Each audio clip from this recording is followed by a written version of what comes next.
Hello everyone, good evening and welcome to what is the last ever Sutton United show from my humble abode. For me it's the last one because the Premier League is coming back next week and I have work to do. But yes, welcome to the 12th show and the final show that I'll be hosting in consecutive shows. I'm pretty pleased to bring you a rather stacked evening, which includes our guest which is Ricky Kidd, but we're going to put him to the side for just a moment because last night, obviously, those who did tune in will get and those who didn't will get a chance to see it now, was the Sutton United Awards show, and it was a very prestigious show with many person noted. But we obviously have to give recognition to those who obviously gained their certificates, and obviously I hope that you enjoyed this particular part of the video. Of this video, because we've taken a long time to prepare it. It's a little trickier when normally you're used to a nice suave place with suits and everything and cordial jokes from the host, but this evening is a little different. We're stuck in our houses, we can't really do much until the new season starts. I'll also address some news regarding the National League very shortly, but we'll first give you the audio. So presented by Tony Dolbear with the introduction from Adrian Barry, the Vice President of Sutton United. Here is the Sutton United Awards Show of 2019-20.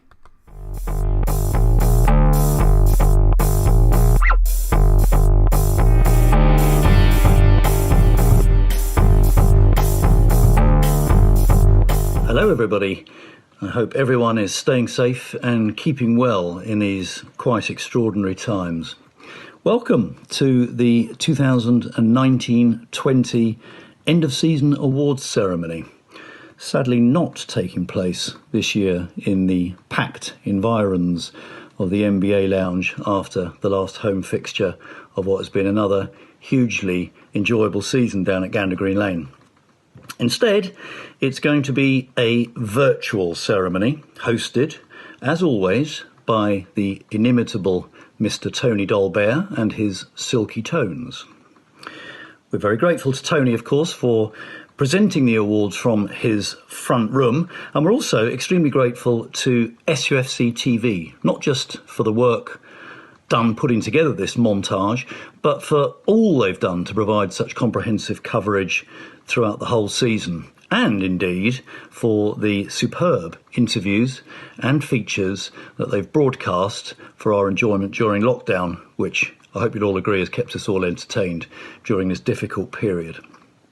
So, you're going to see from the clips which follow that Tony will be handing over a presentation scroll to the winner of each of the awards, which, of course, will be substituted for the customary silverware when circumstances allow, hopefully sooner rather than later.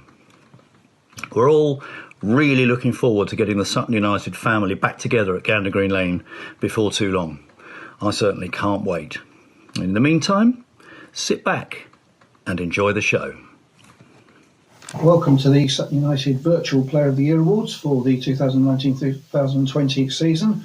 First award tonight is for the Supporters Club Player of the Year, voted for by email this year through to the Supporters Club, and it'll now pass over to their chairman, Derek Cantor, who will present the award to this season's Supporters Club Player of the Year, Harry Beautyman.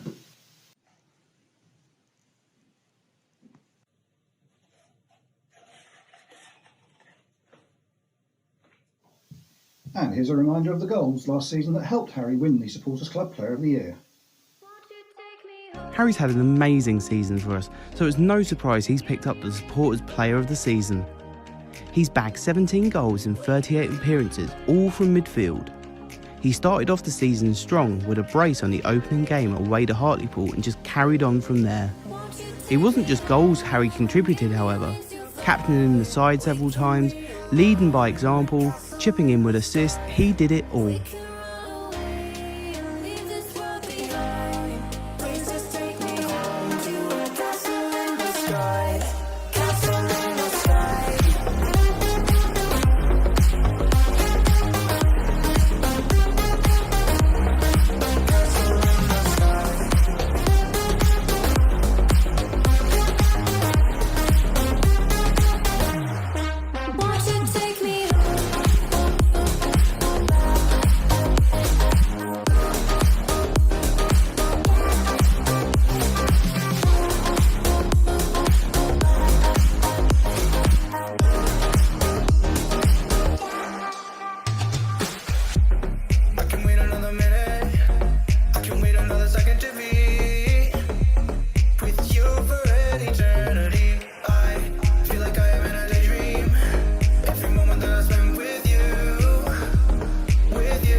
Our second award tonight is for the Barry Applin Clubman of the Year award. That goes to anyone throughout the club who has made a major contribution to the club over the last year. And in these financially challenging times, this year's Barry Applin Clubman of the Year is our club treasurer, Rob Oakes. Well done, Rob. Thanks, Tony. It's a privilege and honour to be awarded the Sutton United Football Club of the Year for this season. Thank you very much. Rob Oakes and his family have been involved with Sutton United for over 20 years, with Rob becoming Club Welfare Officer in 2011 during the Dawes era, and then became Club Treasurer in 2016, taking over from Mike Bidmead. Rob was fully involved in the amazing 16-17 Cup run, helping sell tickets amongst other things. He also completed the 2018 walk from Sutton to Wembley for Prostate Cancer UK and was waved off at the start line by famous face Tim Vine. Next up, we have the Ralph Carr Young Player of the Year award. This is a very competitive field this year, a testament to the quality of player that Matt brought in for this season. But the winner and the Ralph Carr Young Player of the Year for this season is Ben Goodliff. Congratulations, Ben. Thank you to everyone who's voted for me. It's very much appreciated. Ben Goodliff, our Young Player of the Year, and here's a reminder of some of his best moments during his first season with the club. As Tony said, there were several candidates for the Young Player of the Season award, and Ben is a very deserving winner. Having joined us this season after being released by Wolves at the end of the last campaign, he's gone on to make 39 appearances for us, as well as finding the back of the net twice. Along with Ben's terrific defending and commanding presence at the back, he's also known for his excellent long balls, which has helped us out at the other end of the pitch as well.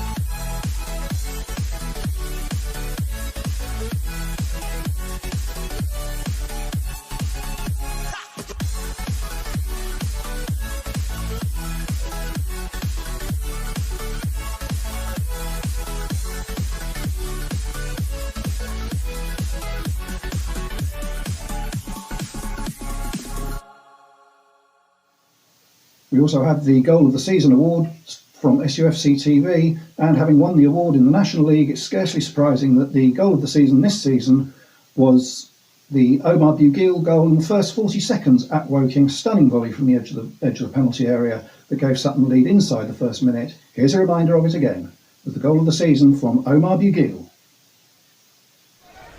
So I can see a free kick as Zanev sends this up the field. Yeah, Bugil comes down with a strike. Oh, that's a fantastic goal! I have never seen a more special strike from Omar Bugil than that. And Sutton go 1-0 up here in the very first minute. An incredible strike from Bugil, who saw the ball coming out of the air after the free kick from Zanev and literally rocketed that into the back of the net. A stunning strike as Sutton are in front. The First Team Players Player of the Year award voted for by the First Team squad, and this season they have agreed with the supporters' choice. The First Team Players Player of the Year is Harry Beautyman. Well done, Harry.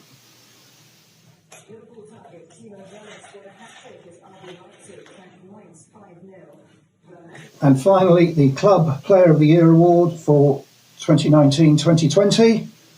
The First Team Player of the Year this season, 17 goals from midfield. He's already won the Supporters Award. He's already won the Players Award. The Player of the Year for 2019-2020 is Harry Beautyman. Congratulations, Harry, again.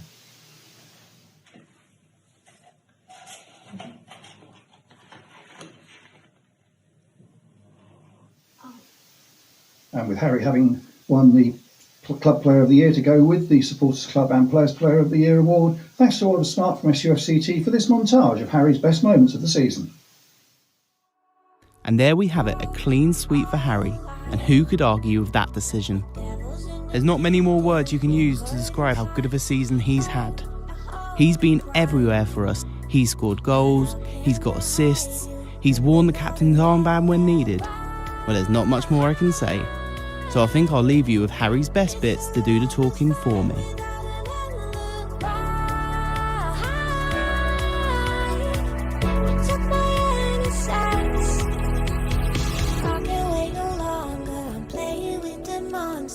Everything that brought me alive, going around like nonsense, playing with the monsters. They brought me alive, but got no alibi. It's a lover's fight without an alibi. You took my innocence without an alibi.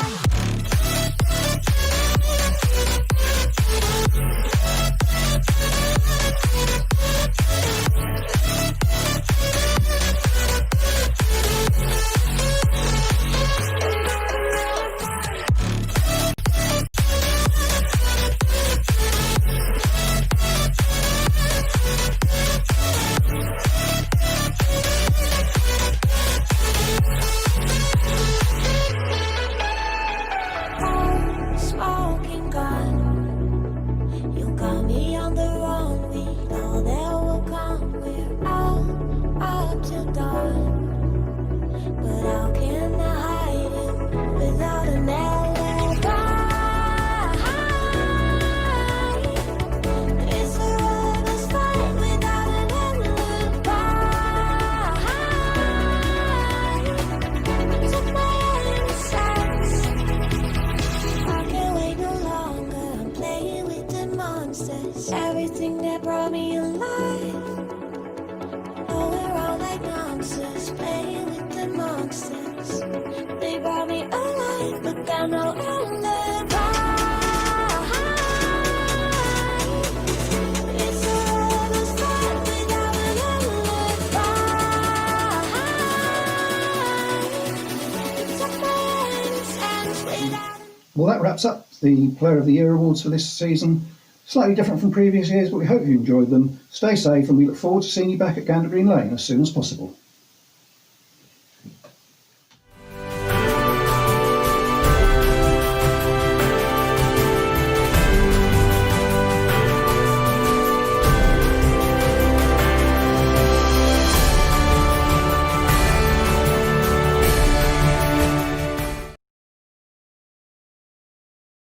Fantastic. He has cleaned up the awards as Harry beat him in 3 awards, all of them well deserved. The supporters, the players, and official player of the year for Sutton United. A fantastic achievement for him. Props as well to Ben Goodliff and to Rob Oakes, who's our man at behind the scenes running all sorts of funny old things, and he's been a great servant of the club as well. And a big thanks to Adrian, Barry and Tony Dobby for their contribution to the award show. Hopefully you enjoyed watching that. It was very good and I enjoyed looking at it too, especially with the hard work we've put in to try and put it all together.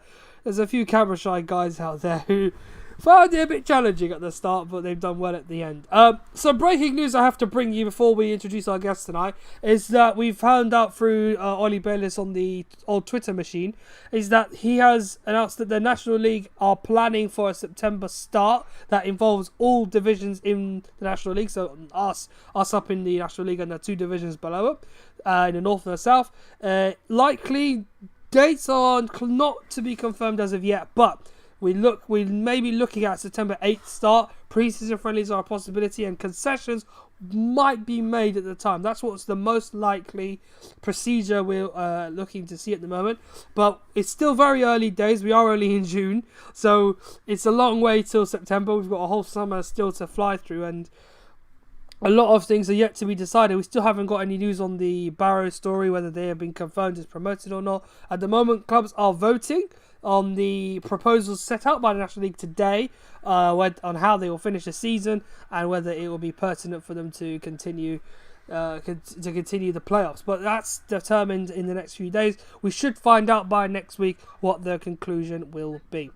So that's the breaking news. Obviously, National League is planning for a September start, but we'll obviously keep your eyes posted on that one on the socials and everything else. I'm looking forward, hopefully, to be able to prepare for a game. I will be doing some commentary tonight, by the way, on our match of the day, because a bit of it's missing from the game that we're going to show you tonight. But I'll cover that later on. It's time to introduce our guest, of course, and he is a member of the Sutton United Hall of Fame. He's got a story of him, and he lives up to the hype, as most of you will know him for his excellent career for the club in the late 70s and the early 80s. He's none other than Ricky Kidd. Ricky, welcome to the show. How are you, my friend? I'm alright, Ahmed. I'm very good, mate. Very good to have you on, and just, thank you for so much for waiting. We normally, as I mentioned to him earlier on, we always put the guest as our priority, but with the awards show, he took a back seat. So Ricky's been itching to get on, and he's been, I'm quite sure, hopeful to share his memories and stories with us of his time at the club. So, first and foremost, how has everything been, Ricky? How have you held up in the last few weeks, and what interesting things have you been up to? Well, it's like everybody, just been a bit careful. I mean, it's been tough, really. I think the last week or two, where there's been a bit more freedom, it's been a bit easier. But I think the biggest thing for me, I'm sort of retired now, so work is not too much of an issue to worry about that. But I've got 3 young grandsons, and I haven't really, well, until the last probably 10 days, not really seen them at all. So I really, really miss that, you know. Oh, that's nice. I'm assuming, obviously, you're very excited with, obviously, the lockdown restrictions having been lifted in some way or another. You're very excited to go and see them. Yeah, exactly. Yeah, I mean, it's the last week or so we have managed to see them. Obviously, just out and around, if you like, in the gardens, but not picking them up. But it's just been really, really good because they're only just under 4, just under 3, and the new one's only 3 months old. So they don't really understand too much. Well, they can't see Grandad, you know, too much. So it's been tough. But like everybody, it could have been a lot worse for us. So you know, we can see the light at the end of the tunnel now, Ahmed. So you know, fingers crossed, and we can move along a little bit quicker to see them, you know, a little bit, hold them and do a few bits with them, take them out like we've done the last couple of years, you know. Yeah, I agree with you, and I will vouch for that. I haven't seen a lot of my family members up till last week. I visited my grandma, who's not too far up the road from here in Crystal Palace, and they live in a very small house on the near Knights Hill, which I have in the past. Let's say it's left me breathless on some occasions, but there's it's very they're very okay. And it's good to know that obviously the same applies with you guys as well. And hopefully, all those who've tuned in, your loved ones are all doing well. I'm sure you're excited to see them very soon. But yeah, in terms of football, Ricky, before we talk about your time, the current time, you've seen the awards show, you've seen how Harry Buteman just cleared up pretty much the entire show. Speak to me, how have you seen the season that never was, which is what I like to call it, and how impressed have you been with the squad this season? Well, I mean, I've been up a few times, not a lot, obviously, Ahmed, because, you know, I'm currently chairman down at South Park Football Club, so we're in basically the Ryman Division 1, if you like. But I've been up for a handful of games, obviously, to see some of the lads. You know, we have sort of Legends Days and stuff like that. So I have seen some games, but it's difficult. You know,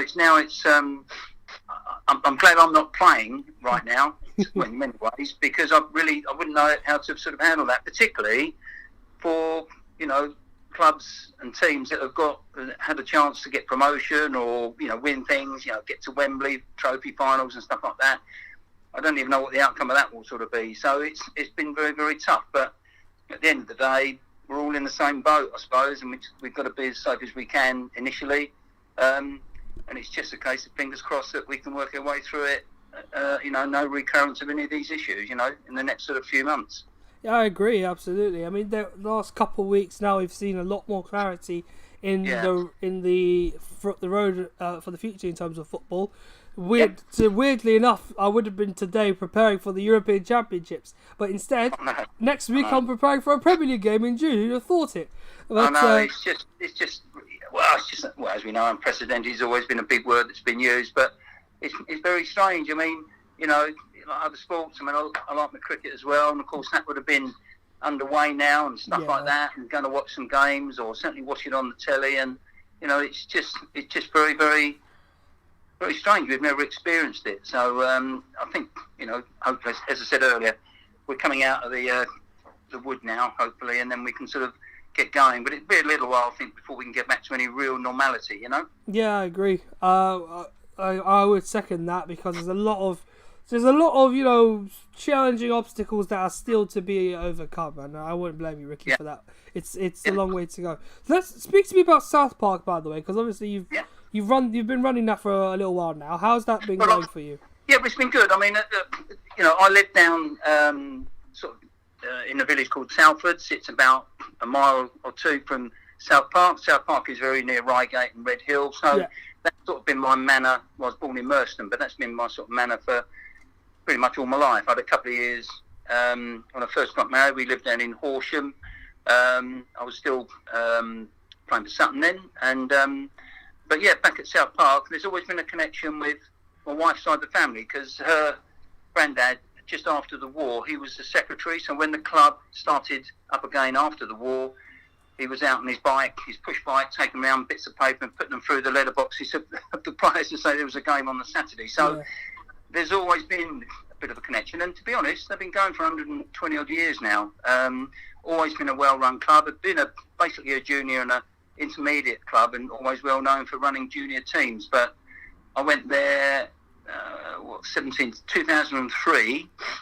They gave me a project to try and get them into senior football, which ultimately I did after about 3 years. It's very tough. It was, quite a nice, well-run club, but, trying to get players at that level to, train properly and show a good attitude was very, very difficult. But we did get promotion into the Combined Counties League, and then I stepped down and made myself director of football. I appointed Joe McGilligot, who was my number 2, to take over, and he took us into basically the Ryman League, or the Isthmian League as it is, as we know it. Yeah. And then I've been chairman now for 7 or 8 years, really. So no, it's fine. To be honest, I don't play a major role in it.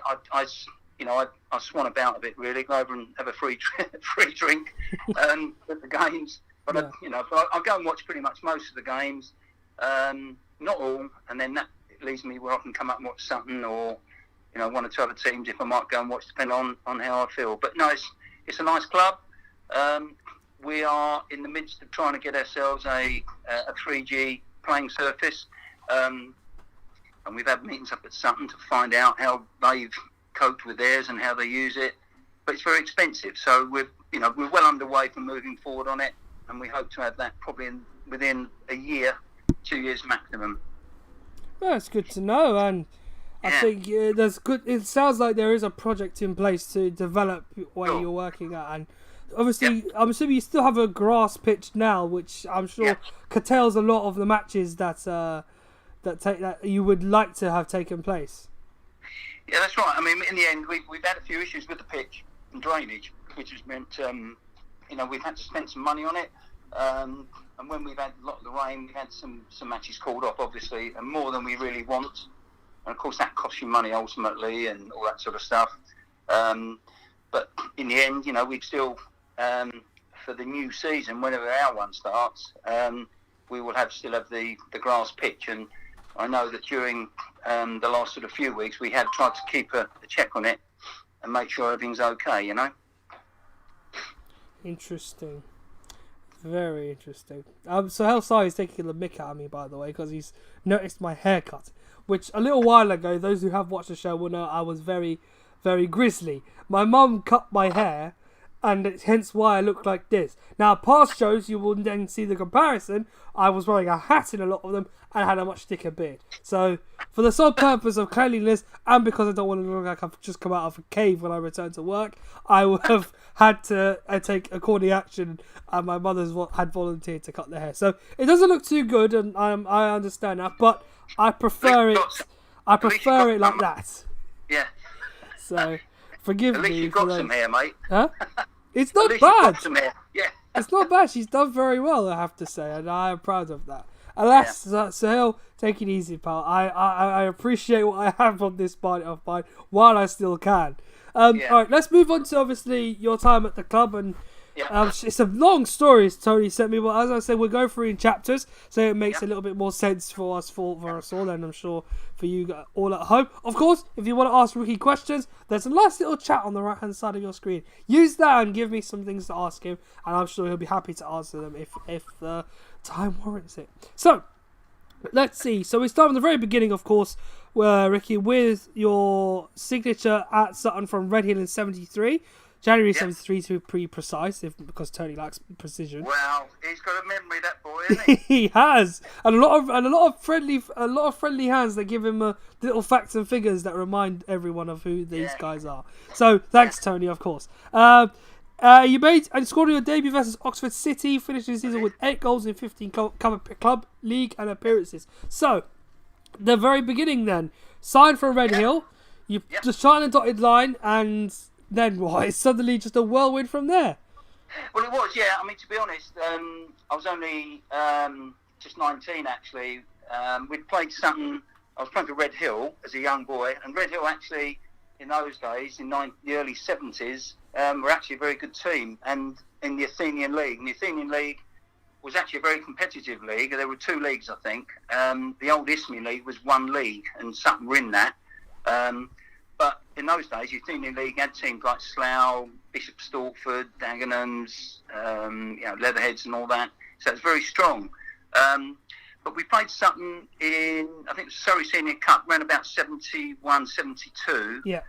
Home, we lost 2-0. Trevor Bladen scored 2 goals for Sutton. And that, I think, was Sid Cam was managing. But about a year or so later, I think they must have been watching me, but I got a phone call from Sid. It was late 72, just around Christmas time, asked me to go up to Sutton. And in the end, I chatted to him and decided, I'll give it a go. So I went up there, January 73. I think I played a game or so for the reserves. I trained for a week. And then I think the first team, at that time, 72, 73, they were going through a lot of changes. The really good team they had in the late 60s, and when they played Leeds in 1970, it had broken up. Mm-hmm. And when I went there was none of those players were still at the club, so they're going through a lot of change. But I think the first team on the Saturday, I played for the reserves, but the first team lost at Enfield about 6-0 in a cup game or something. Yeah. And then midweek, I trained with the first team, and then the following Saturday, Sid gave me the debut against Oxford. And I scored. We won 3-2. Scored 1, and then I think there was probably about another 10 or 12 games or so season. I think I ended up scoring about 8 or 10 goals in that. So really, I was fortunate that I had a good start, started banging the goals in, and as a young lad, it took off for me. So that's how it started. I'd say you're the non-league version of Marcus Rashford today, literally blowing up on the scene as soon as you arrive. Pretty spectacular, I have to say. That's the sort of comparison I have to give the story, because it feels like you've gone from relatively unknown to something a little bigger, and it making a straight impact. So Sutton have always been a top club, and at that age, I knew of them as a club. I was only a young boy myself. I'd just come out of the youth team at Red Hill, and I was getting into the first team, and there were some pretty decent players there at that time. But what happened is that the Isthmian League started to nick the top sides out the Athenian League. I'm talking about your Dagenhams, your Sloughs, your Hayes, Bishop Stortfords, and then the Isthmian League then became 2 leagues, I think, and the Athenian just went into 1 league. And Red Hill didn't jump into the Isthmian League. I'm sure they would have been asked, but they decided not to go. And to be honest, Ahmed, that was the end of it. They as a club, they went backwards. And as I say, I was playing regularly in the first team. Sid gave me the call, and as I say, I went up and played those few games. Fortunately, I had a great start. A lot of goals in a few games, and that was the start of it, really. And brilliant. From there on, the following seasons, obviously, I played and scored lots of goals most of those seasons. But the club itself was, I have to say, going through a lot of changes with personnel, players, but also managers. We went on the merry-go-round of managers for the next 4 or 5 seasons, which you may have in your notes that Tony may have made. I don't know, but I certainly know. You never know what Tony can write, but no. I'll leave you to be curious for later on in the show. Mickey Joyce is here once again. He was heavily involved in the Tony Raines show, and I have to say that's one of my best shows I've ever done. The Tony Raines interview. But he's got one for you. Asks, what size crowds did Sutton get in the 70s when you were playing? What size crowds? I think they were about 5'6". That was the size of the crowds usually. They weren't too tall. No, I mean they weren't too bad actually. I think that, because Sutton had that good side late 60s and 1970 played Leeds. Yeah. They still were probably getting in, I don't know, 600, 700, 800, I suppose, something like that. Yeah, I mean, to be honest, a lot of non-league sides really they don't get massive support. Some have got some history, some haven't. But it was pretty good. What it was, there were a good lot of loyal supporters and always very appreciative of when we done well. No doubt about that. Very good. And yes, there were still people that watched Sutton back in the day as well, for those modern fans that know very little about how it was in the 60s and 70s. They were still a relatively well-known club. Right, let's move through. Next part of the story. So, you were a prolific striker over the next 5 seasons. In 75 and 76, you became the first player since Charlie Vaughan to score over 40 goals in a season, especially noted by Tony the most important. To be the goal against Bournemouth in the first round of the FA Cup in that same season, in which you drew 1-1 and then went away to Bournemouth and lost 1-0. He also represented Middlesex Wanderers in Indonesia in 76, scoring 11 goals on the tour, scoring 2 hat-tricks. So let's start with that ridiculous season with 40 goals. Yeah. What sort of form? What were you having for breakfast to get you that sort of form?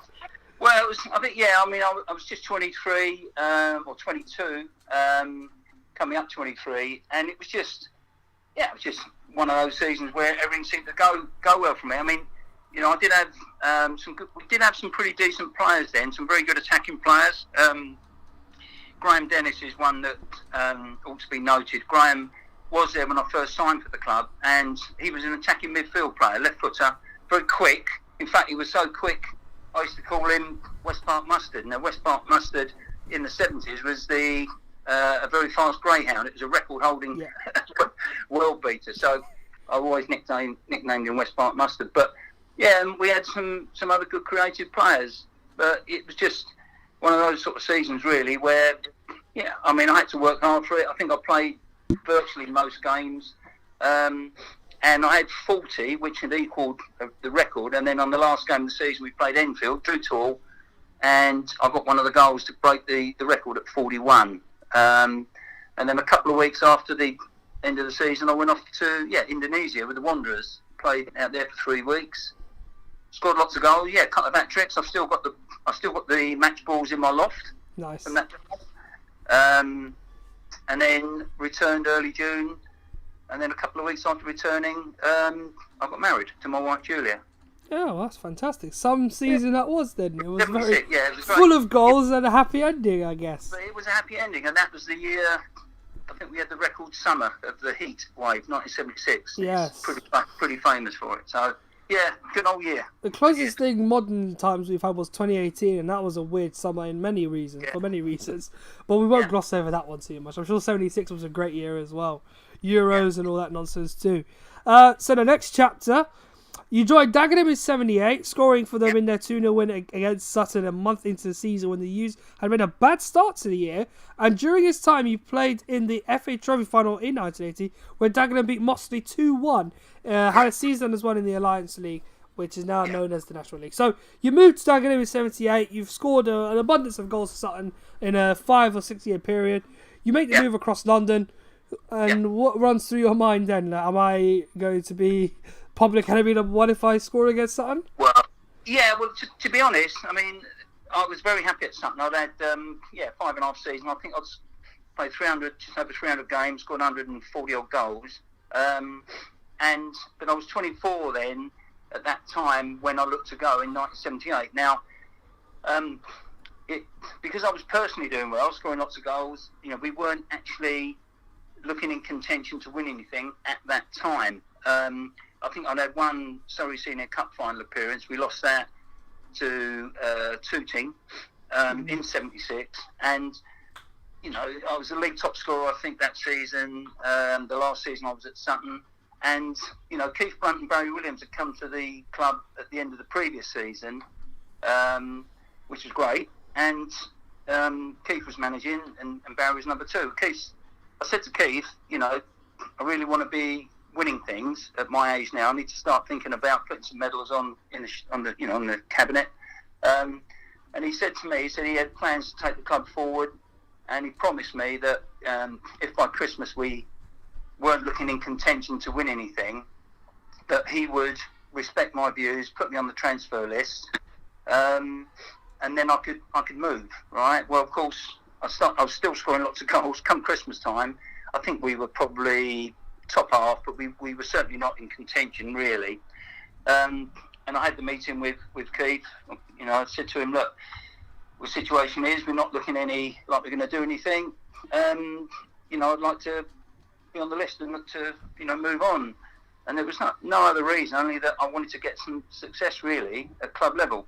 And yeah, he put me on the transfer list, but he never spoke to me for the rest of the season. Actually, that's strange. He never. Well, Keith was a very determined guy. That obviously knew what he wanted to do. I was the club's top scorer. He didn't want me to leave, but at the same time, we'd had that agreement. He said, I'll put you on the list, but you won't be going anywhere to the summer. And basically, I carried on. I think I knocked in 30-odd goals that season, but he never spoke to me, and I went on the transfer list. Eventually, I was sold off to Dagenham, a couple of grand, I think, something like that. Doesn't sound a lot nowadays, but in those days, it was big money. Big figure for non-league anyway. Yeah.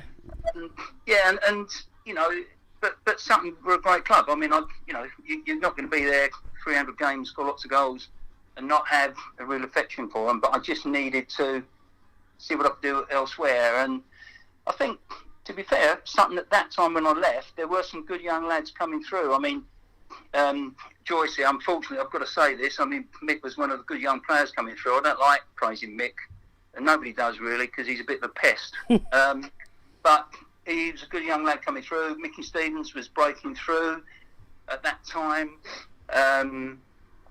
And yeah, there was some potential there. I mean, John Raines had been signed, I think, the season after I signed, so John was still there. Yep. But I had to make that decision, and effectively, I had no regrets whatsoever in going over to the East End for 4 years. And even I think I'd 180 games and over 100 goals for them. So carried on scoring the goals. But yeah, I wasn't. We beat Sutton. I got one of the goals. I remember Pete Malloy in the clubhouse afterwards smacking me around the head because I'd scored against him. But it was with a smile on his face. But it did bloody hurt. But he did buy me a beer, I must say.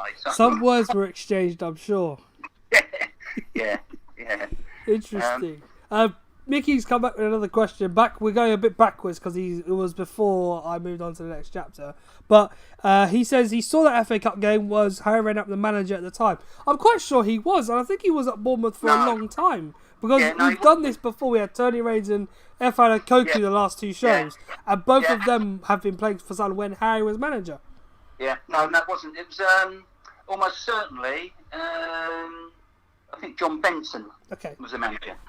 Oh, yeah. And I'm sure someone like Mark Frake or Tony Dolbear can come back and correct that. But I'm sure it's someone like John Benson, I think. Certainly wasn't Harry. It wasn't Harry. All right, well, we'll leave that to Frakey to go in his little archives and have a look. Yeah. He would know. All right, so let's move. Next part of the story. So you returned to Sutton in '82, again scoring on your debut against Bognor and then scoring a hat-trick in the League Cup game against Ware the next time out. You spent much of your second spell playing in midfield instead of up front, and played an important part in the Isthmian Championship success of '84 and '85. You even played one game of that season in goal, had replaced the injured Doug Hatchett in a League Cup game at Lewis, and in a League Cup game against Billericay. Only 2 days later, there was no time to sign a recognised goalkeeper, and he played the entire 90 minutes against Billericay, keeping a clean sheet in a 4-0 win. Ironically, the Billericay goalkeeper went off in that that game injured. It wasn't the first time he played in goal. He replaced John Everton in Oxford, against Oxford in 1975. You've got a goalkeeping record to boot, as well as the goal scoring record. So let's go through in part. You've just beaten Dagenham. You've had a reasonable success. You haven't even mentioned your success at Wembley in the FA Trophy final. Talk to me about that first before you come up with the next bit. Yeah, no, absolutely fine. Yeah, I mean, going the 4 years there. I mean, going through to the main reason why I left Sutton to try and get success elsewhere for a club that was probably looking more like they were going to get success. And of course, Dagenham were always up in the top half. Well, I say top half, always in the top sort of 2 or 3. Yeah. And the first season I went there, 1978-79 season. We actually were runners-up in the league to Enfield. I think Enfield won it again. And then that season, we actually got to the semi-final of the FA Trophy. So, fantastic. Never been anywhere near that, obviously, with Sutton at that time. And we lost over 2 legs to Kettering Town. They beat us 1-0. But from a personal point of view, the week before we played the first leg, I broke the cheekbone. Oof.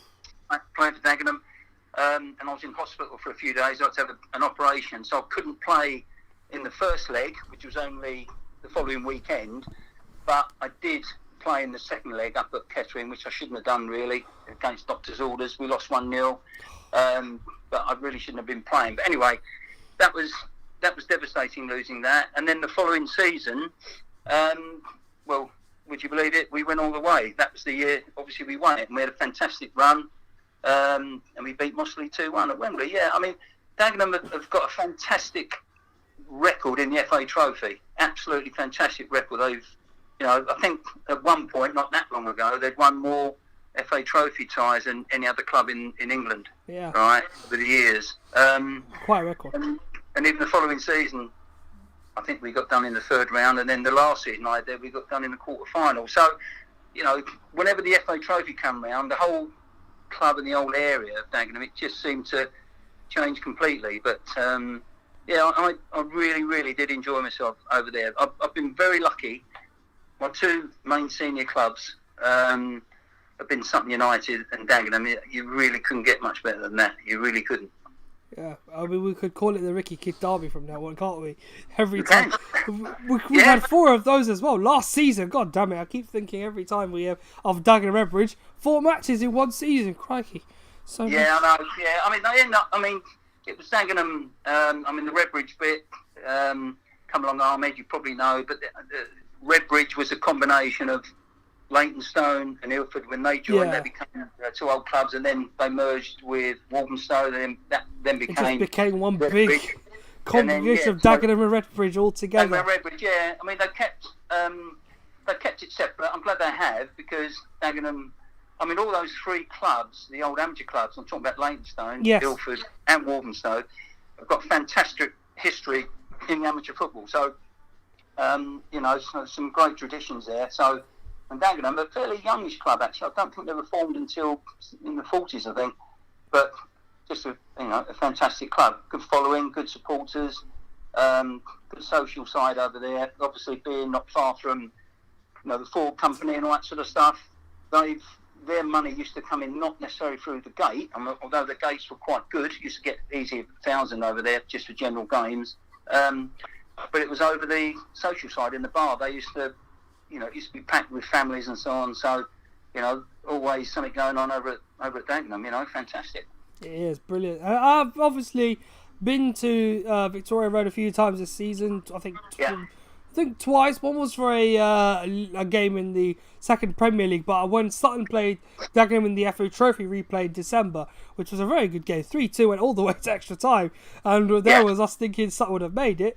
It's a very nice crowd, very old school, and a very humble club, even if they are in some alignment to West Ham United, because they're used the pitch to do their Premier League games. But yeah, it's a very good combination, and I think from now on I'm going to call it in my commentaries the Ricky Kidd Derby. So you'll forever know that match as the Ricky Kidd Derby, no matter I feel quite honoured about that, Ahmed. It's the least I can do, really, because no, it's fine, mate. it makes sense. You play for both clubs, and both clubs love you, so every time that Dagenham from now on plays Sutton, it's the Ricky Kidd derby, and I will remember that because it'll be at the top of my notes in every single commentary. Yeah, well done, mate. No problem. So for those who now know, they know, and don't you let me forget it, or else you know what's going to happen. So let's the next bit. Obviously, we were talking about your return to the club in '82 and scoring your debut against Bognor and the hat-trick in the League Cup game against Ware. So you made obviously a swift return a few years later. What made you think that it wasn't worth being at Dagenham anymore after summer '82? Yeah, I mean the thing was, I got our last.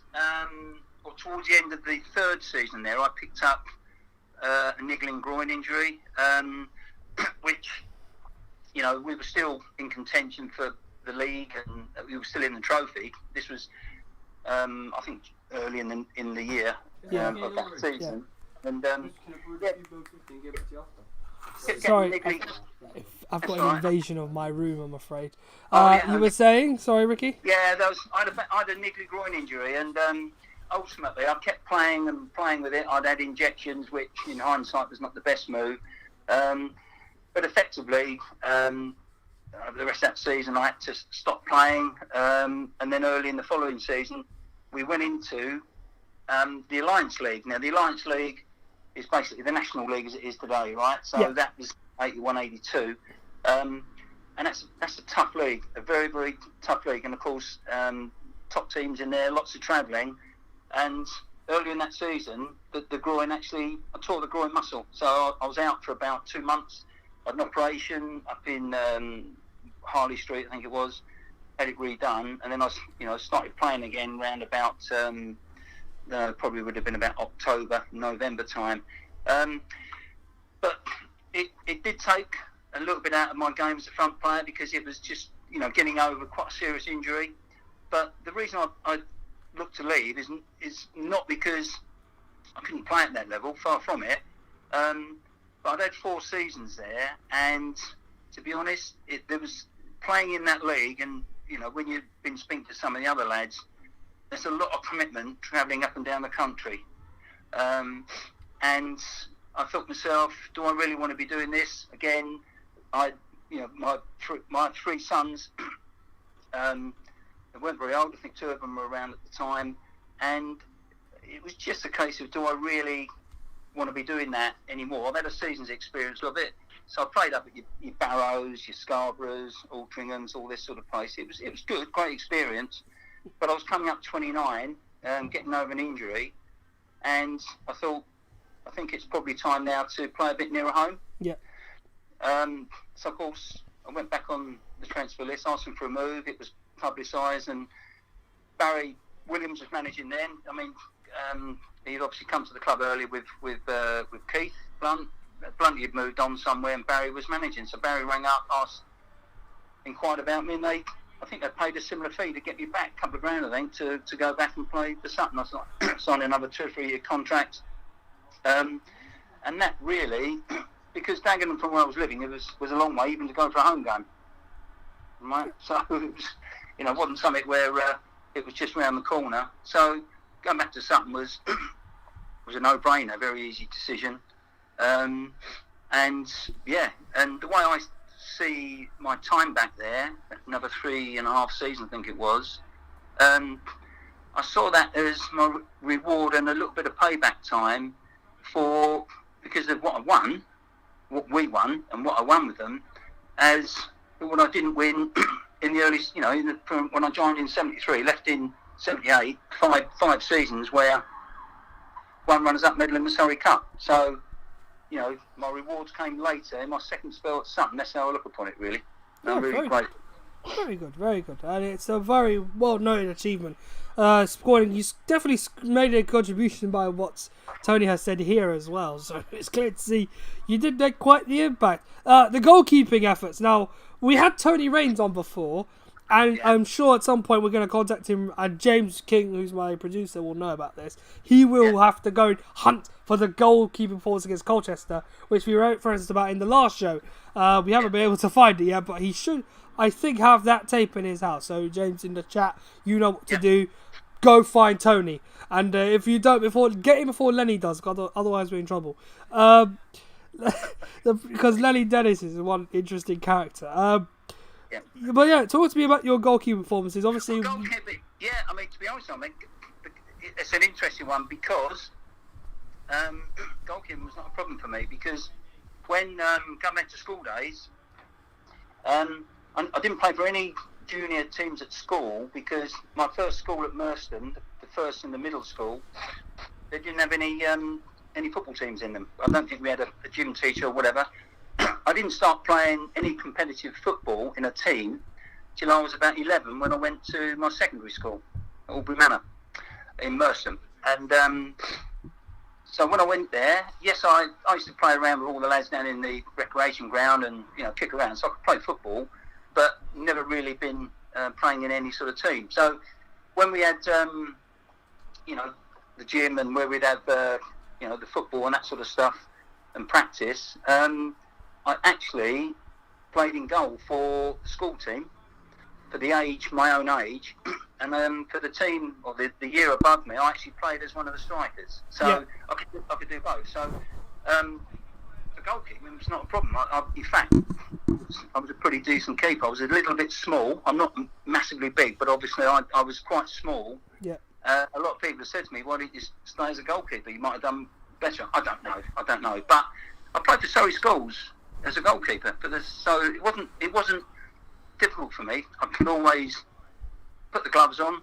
In fact, in those days, mate, we never had gloves. Bare hands. I remember those days very well. I was younger, much like you would have been. We didn't get given gloves in my school games, and we were playing on concrete as well. Yeah. So my mum made me wear knee pads, and so that I didn't scratch my knees. And then I think I had to wear not normal gloves, but I had to wear some special, band tape on my hands just to stop me from getting any sort of pain on my hands at all. And it was only because I was the worst player on the pitch that he stuck me in goal. So I learned the lesson the hard way after that. But I know what you mean. It's a very arduous job back in the day. The goal. To be honest, I used to love playing in goal. I used to do a lot of going in goal in training sessions and just mucking around and playing around. And so when it came out to play a couple of games to go in goal when the goalkeeper got injured, I was better at scoring goals really. But I mean, I could save them as well, and I had pretty good save hands, and so it was quite strange though. The Billericay game, I can remember. I think it was a Wednesday or a Thursday night. I had to go and goal, down at Lewis in the Cup replay, or after extra time we beat them. And I turned up at the ground on the Saturday, at home to Billericay, and I was looking around. I thought, well, there's no goalkeeper in here. I think there was a couple of injuries I knew, but there was nobody there. And then I remember Larry saying, okay, obviously with Barry, but they said, right, well, goalkeeper today is going to be me, Ricky Kidd. So I sort of sat there. Everybody sort of looked at me thinking, what are we doing? So the surprised look on your face must have been. Yeah, it was right, but it was great. I mean, we won 4-0, and McCutcheon broke his cheekbone. I think George Fulton clashed with him. George is about 4'0". McCutcheon's about 6'8". Good Lord. He got carried off. That must have been the most ridiculous jumps in the world. Maybe must have climbed him to get that job, to get to the ball. Yeah, George is a nasty person. He was a nasty player. No, he wasn't top boy. I don't even mucking about. Yeah. He's in the eye to a grasshopper. You must have practiced those box jumps when you were younger. Those old school box jumps in the gymnasium where you used to hop onto them. Those sort of jumps, he must have practiced them every day. So that one day I'm going to play 6'8", nothing, and I'm going to whoop his backside one day. I think they just collided. I think, and he bashed his. He must have collided, caught his head, I think, in his face, and off he went. So it's just an accident. It's one of those things, really. Yeah, it happens. The other goalkeeper performance was I think you replaced John Overton in August '75. So it's obviously you're going backwards. But I don't know. I don't think there's much mention from Tony. It must not have been a pleasant day, that one. What was that one? When I played it for John, I can't remember that game. When I went in goal for John, he got injured. It says here, it wasn't the first time you had played in goal. You had replaced the injured John Overton against Oxford City in August '75, so very early in the season. Yeah, we got done 1-0. And I got, yes, exactly right, yes. And we got beat 1-0 and it was a penalty. I let a penalty in, which is really not too bad, is it? Really, Yeah, I mean, it's the hardest thing to predict to got a penalty because it's probably the most simplest way to score a goal against an outfield player with two sticks. And a bit of trivia, I think the Oxford City, the guy, I think it was Jack Woodley. He was Mr. Oxford City. I think he was the record appearance maker for them. Yeah. I don't know if he's a record goal scorer, but I mean, I think when we played him, he must have been about 85, so he was getting on a bit, but he still stuck the penalty away against me, bugger. Anyway, there you go. You don't hold any resentment to him now, at least. So that's a good thing to see. Let me look at the chat again. James King, yes, tell him keep looking until he finds it. Frakey's come back, says that rookie, you were right. It was John Benson who was not only manager, he was a player as well for AFC Bournemouth as well at that time. I think he was. Yeah, he was. I think he was centre half. I think something like that. Room 1117, nice to see you, pal. Did Ricky Kidd play the 11-1 thumping against Leatherhead? Mickey Joyce scoring the treble hat trick. So before Erling Haaland, there was Mickey Joyce scoring 9 goals. Crazy. He says, he asked, did you ever get to see that? And it was the best game that he ever saw. Well, yeah, I mean, look, at the time I was playing regularly. I think I was out, I think, on that particular, I didn't play in it. I was watching it in the stands because I was injured. But Mick's a bit of a greedy boy. I mean, 9 goals is just not right. He should share them out, really. He should. But, he should. No, I definitely saw it. I mean, 11-1. I mean, Leverhead, obviously, one of our rivals for many, many years. And, yeah, I mean, it was just incredible. But, see, Mick probably scored most of those, probably off the back of his head. He didn't know the ball was there, off his backside. Basically, no feet, just backsides and heads. That's all. Yeah, that's all right. he Yeah, used. I've never seen Joyce score a proper goal, really, but he's scored over 200, so it's incredible how many times you can knock it in with your backside, isn't it? It's a question I'll ask you when we have that reunion in a few weeks, in a little while from now. Yeah. We're planning an 89 team reunion, which was well probed up by the likes of Messrs. Joyce, Stevens, and Dennis in the chat last time out. So, I'll remember to ask him on your behalf if he was a common goal scorer with the back of his head instead of his feet. It's something I will ask him. The first question, maybe I'll ask him. Goodness me, we love you really, Joycey. Let's see. Continuing the story now. It's the last bit of it. It is you obviously left Sutton again to join Epsom and Ewell, having made 450 appearances and scored over 180 goals. In recent years, I think we already talked about it, but you're obviously at South Park now. Previously as Director of Football and now Chairman, a post that you still hold. And I think you were involved with Red Hill as well for a little while. Yeah. So, basically, Tony's hit it on the head once again.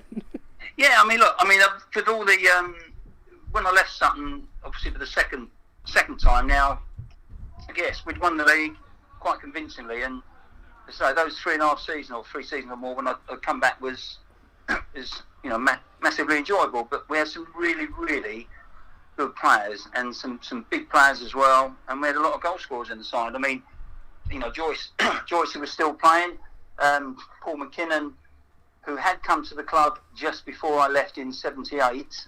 He came in a swap deal with Mickey Preston. He went Woking and Paul came to us. Yep. And Macca was a midfield player initially, I think.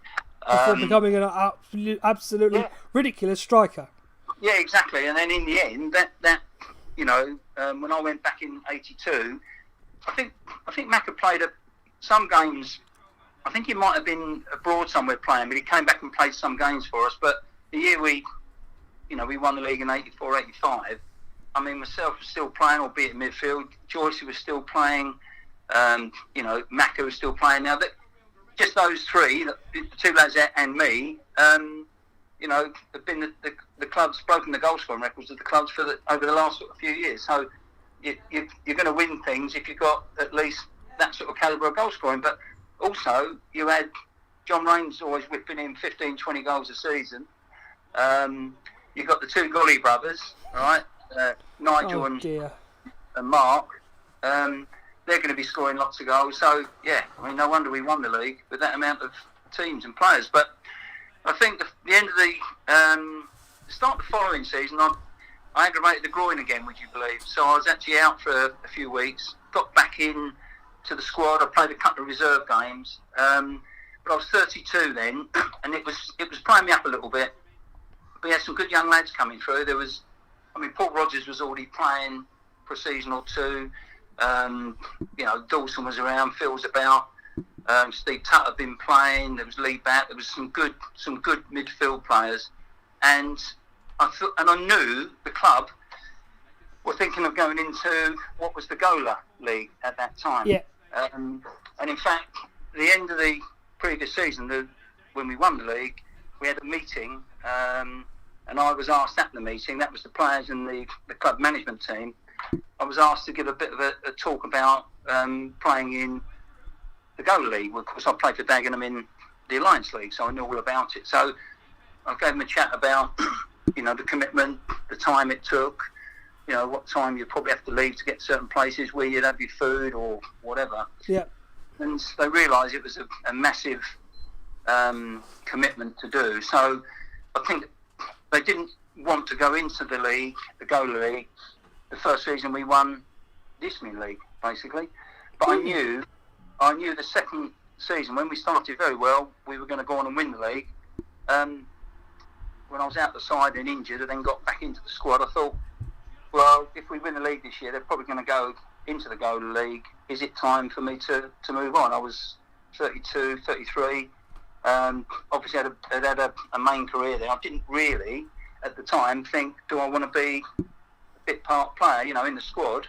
Now, was it the right thing to move off? Well, there's yes and no. I went to Epsom, which is probably, I went from a club that was top of the league to a club that was in the bottom section. Yeah. And in the end, Sutton went on to win the league again, and we got relegated at Epsom. But I made the decision to make a change, and that was it. I regretted it.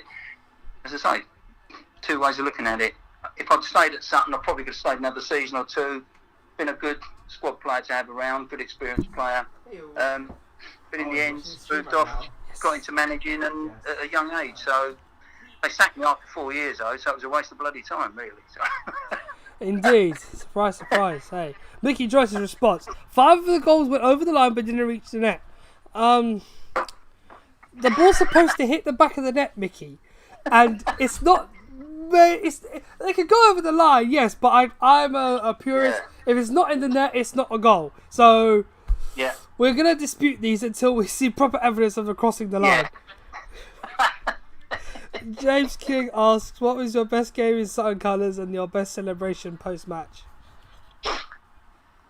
Who was that? Sorry? James King, the producer, the man who runs this whole thing, or pretty much everything up to a T. He says, what was your best match in Sutton colours and your best celebration post-game? He's a beer drinker, see, so I understand why he's asked that question. Yeah, well, I do like a nice bitter. So, I mean, as the years went on, I've obviously drunk a few halves here and there.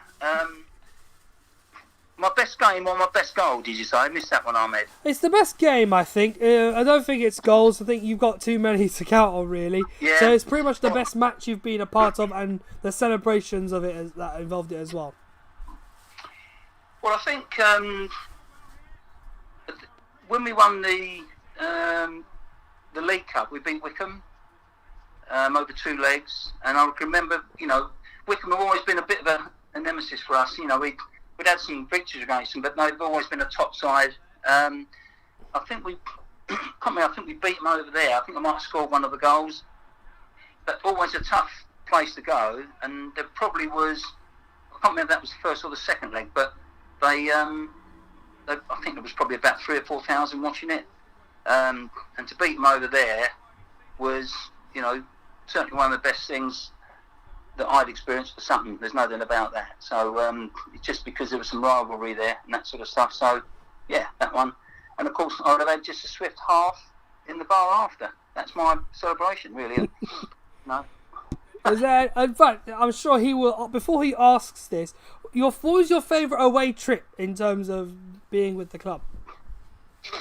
I think down there to Yeovil. I think we went down to Yeovil. I think this I know. This would be the 85 game in the FA Cup. Is that right? I think it was, yeah. I think, I can't remember the result now, but what I do remember is Barry, as manager, we always like to, play a few tricks and pranks on Barry. And he he used to smoke a pipe, and he, on odd occasions, he used to leave the pipe in the changing room. Oh dear. Oh dear. All right, and I can remember, I can't remember if he'd gone out at some point, but you know, we got his pipe, and I once know it was, but he's not too far away talking now, and we put his pipe in a place that's probably a little bit unspeakable over the phone here, and of course Barry come back in the change room and, you know, started to light up his pipe. So, you know, that was enormous laughter and joy going home on the bus that night after playing down there. The 4-hour journey must have been never the same. Never the same. He lost a lot of hair over that. The 4-hour journey back from Somerset must have been worth it. Frankie's come back, says that in his opinion, your best goal was the overhead kick against Leatherhead in '78, as it was your last goal for Sutton before joining Dagenham. Yes, well, that's very good of you, Mark Frake, because when you said earlier, Ahmed, about best goal, I thought it was best goal. It was obviously best game, if you like, or whatever. Yeah, I've just scored a lot of goals, but the couple do stick out, and that one that Frake has mentioned there was, yeah, well done, Mark. That was, and it was a nice goal to sign up before going to Dagenham. So yeah, it was a pretty decent, overhead kick, top corner. But the other goal that's favourite, sorry to say, there were two, is we beat Wickham at home 1-0. I think it was in the 76-77 season.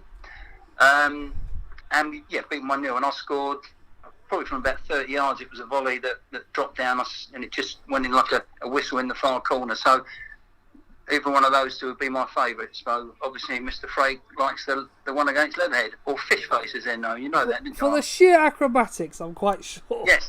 And I'm sure he likes the odd special goal, does Freaky, so he's contributing as well then. He does. He does. Believe it or not, in conclusion, it says that you're a very good talker and it should be good. Well, it has been good. I have to say, Rick, you've been a very good guest. I really appreciate you coming on. I think you've covered pretty much everything that we've been hoping for. A lot of your friends, I'm sure, are glad to have seen you, but we hope, obviously, at some point we will get you onto the show again. I've got to do a commentary now, so no worries. It should be fun. But thank you for joining me. I really appreciate you coming on, and hopefully we'll get you on at some point in the future. You're more than welcome at Gander Greenland at some point for us to bother us.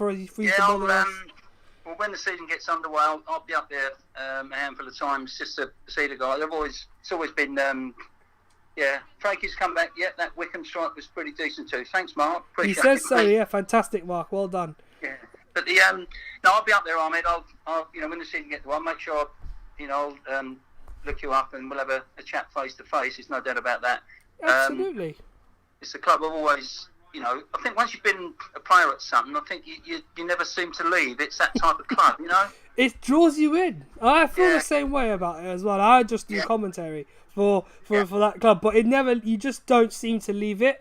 And as soon as you go, I have to work in Premier League grounds on some days, but whenever they play, I'm still literally waiting for vibration on my phone with good news rather than negative news, hoping that it's please Sutton have scored, please Sutton have scored, please Sutton have scored. Because I have to interview Matt sometimes, and I'm hoping that he's had a positive there rather than a negative one the Wednesday I go and see him. So it's a contrast. Anyway, Ricky Kidd, you are a fantastic guest. I really appreciate you coming on. And you are a very well-known member of the Hall of Fame, and I'm sure those who don't know will now know. He has his mug plastered somewhere at the club, in amongst the many others that are joining. You can read a little bit more about it on the So You Know website if you want to know. But alas, fantastic, Ricky. Thank you so much for being with us. That's all right, mate. Nice to speak to you, mate. You too, pal. Yeah, stay safe, everyone. Thank you. See you soon. See you soon. Bye. Good night, mate. Bye. Oh my goodness, that was the great Ricky Kidd, a fantastic guest and a real legend of the club, and hopefully we all wish him well here at South Park, who they're doing okay. I should have asked the question James was going to ask regarding a friendly. I think it's a bit premature for that kind of stuff. We don't know when that's going to happen. But It's my forte now. It's my turn to do a game of the day. Now, it's the one I've picked that doesn't have any commentary in the second half. Hence why I'm going to be doing some of it here tonight. It's a remarkable game. It's the game of one of the games of the season. We've covered, I think, Woking before, which was the 6-2. I don't think we've done Wrexham, but I'm going to leave that for another show when I can sort a few things out. I might be have a set up soon, accommodated for streams, who knows. But the second half of tonight's game will be commentated by myself. I've done the first half live in terms of it being in the video, but it's the game against Chesterfield from Gandergreen Lane in September, a very warm day. I turned up late. Unfortunately, the trains were not so kind on that afternoon, and I just cut it fine for kickoff, having about 2 or 3 minutes to get my breath back and start the game. So my memory of this game is a bit vivid to a T. But it was a great afternoon. I really enjoyed it. So you're going to hear my voice in the second half, but you're going to hear past me in the first. So with my dulcet tones, here comes a classic game of the day, the last one of these particular shows. It's Sutton United versus Chesterfield. A remarkable day, and it obviously pays tribute to a player who just left the club a few weeks ago, and hopefully we can get him onto one of the shows we contract soon. But here's the game. Hopefully you enjoy it, and you hear me in the second half.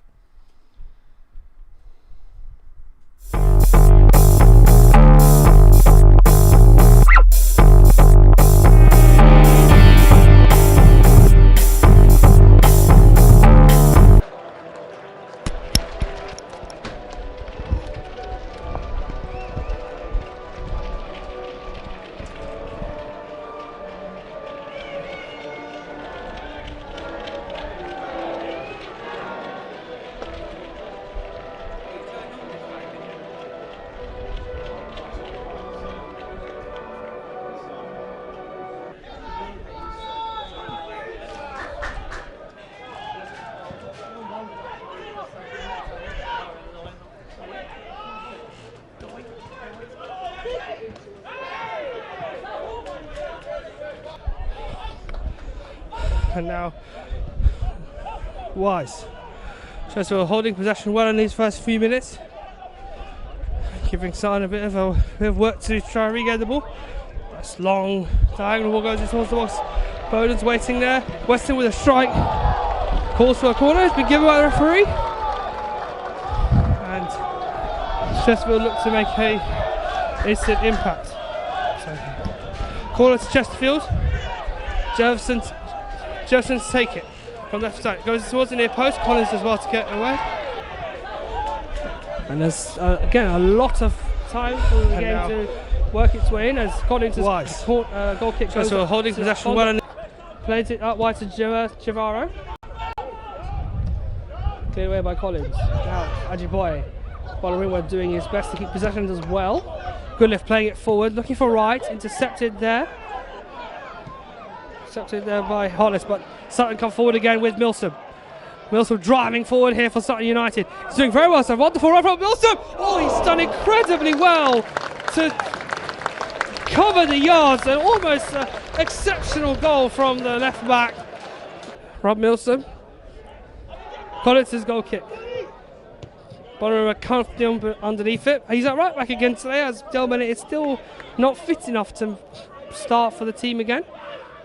However, Cross Lemma should be returning from his loan deal very soon. So that will help in any case to alleviate that issue at right back.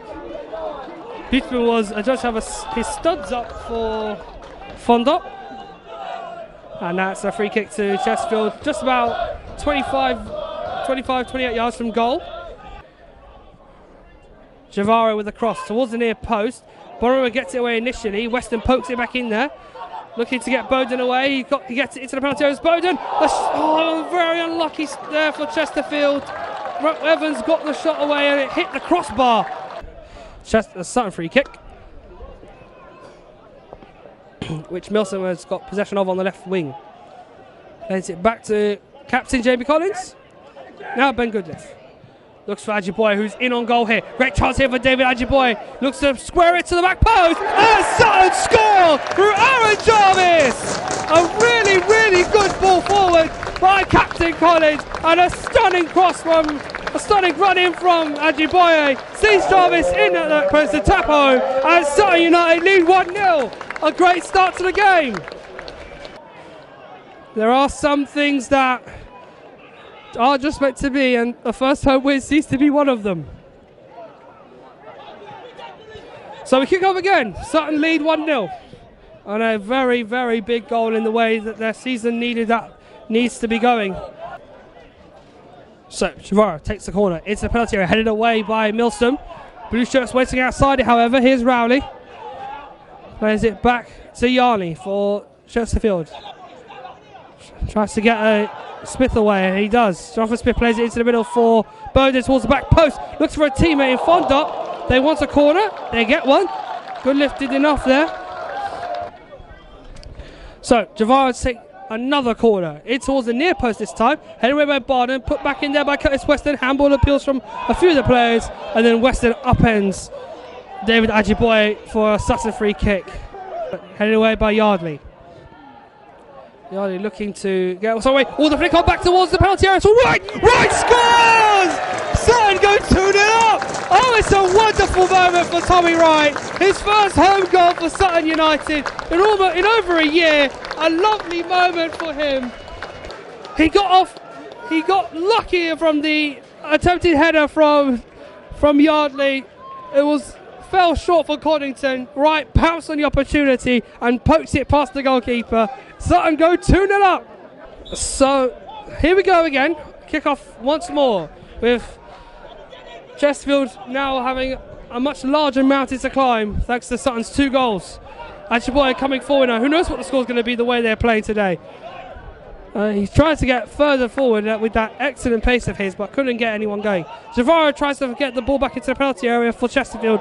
Bowden chased it down, and Butler felt like Bowden tripped him up there. Butler with a free kick. Plays it forward. There goes the half-time whistle. What a half for Sutton United. My goodness, have we seen some stuff today. Sutton United 2, Chesterfield 0. And interviews with Ben Goodliff, the Matt Gray and Ben Wyatt also up on our channel. There are some things coming up in the future ahead of our FA Cup tie, which when we find out what it is, there is a good week of content coming for that in mid-October. Look out for that. We'll let you know more about it closer to the date, but do keep an eye on it as we get on with the game. Sutton looking to hang on, maybe increase that lovely lead that they have at the moment in this first half. 2-0 up in the game. So the ball sold short to him by Goodliff, and eventually long ball forward by Milson for Jarvis now, tight to left touchline. Will Randall is trying to get something going here, puts it through Weir's legs. Weir's holding him back. Referee hasn't blown the whistle though, and Sutton will continue with Bonnerin. We're here. Playing it forward now to Ajiboye. Ajiboye looking to get past Javero. Into the box. It's flicked away by Coddington. There's a big threat there. Jarvis waiting behind him. And it's just gone off of Yardley out for a corner. In the third centre half. It seems they are 3 at the back today, Chesterfield. Jarvis is playing it inside to Rowley. Looks to get Azarox for Fondop. Headed back towards Bowden, but it's not going to get there, and Beautyman in an awkward position, tries to find a teammate, but he's lost out to Rowley, puts it back into the penalty area, and Collins heads it away.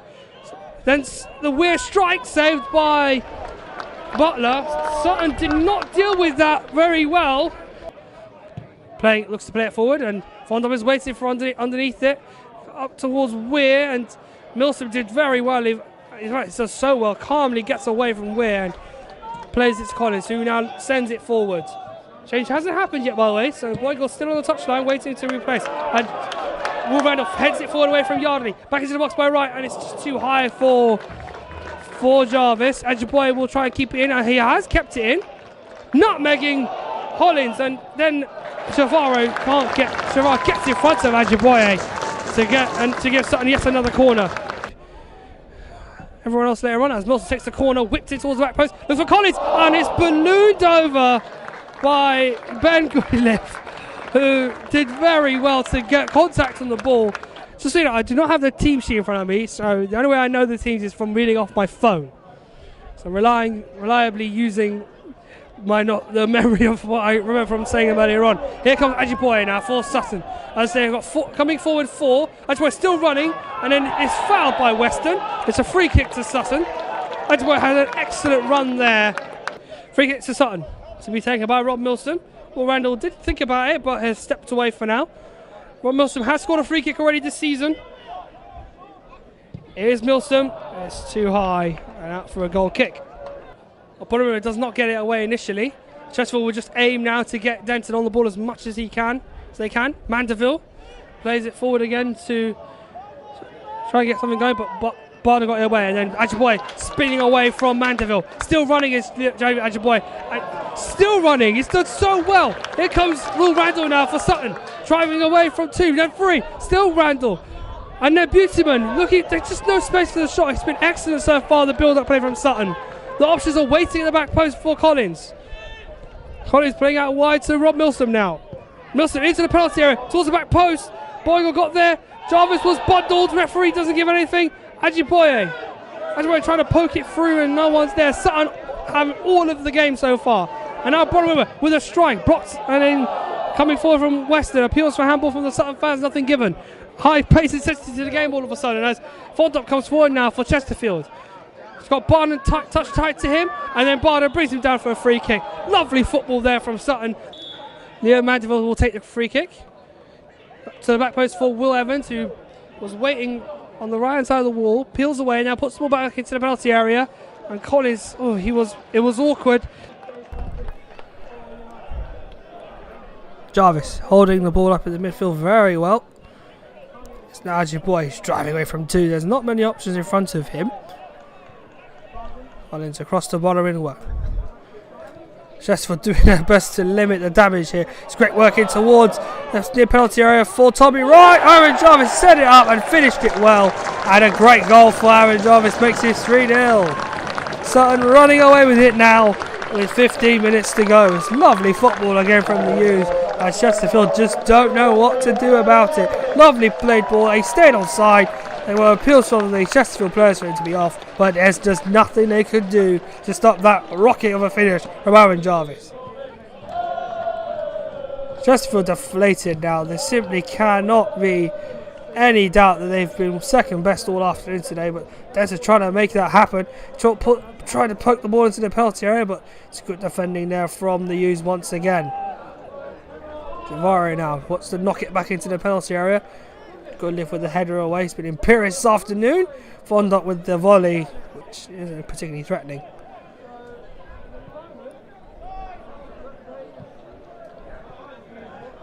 Chesterfield accepting defeat at this stage.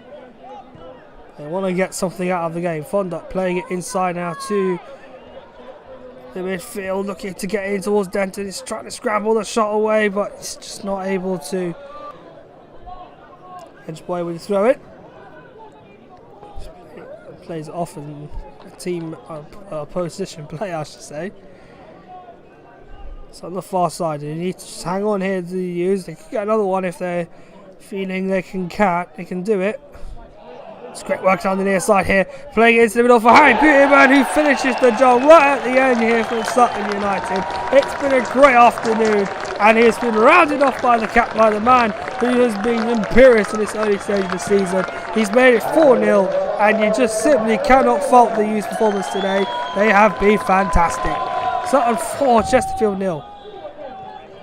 You'd feel that was probably the last kick of the game as well, and sure enough it is. What a performance from the U's. They won by 4 goals to 0 here against Chesterfield. A brilliant performance by them today. And a well-deserved victory. Well, it was fun. I enjoyed that. And even though it was 2 minutes of complete waffle, I think, it was well done in the end. Thanks for everyone for joining me. It's been a pleasure bringing these shows to you for the last 12 episodes. I've really thoroughly enjoyed bringing them to you.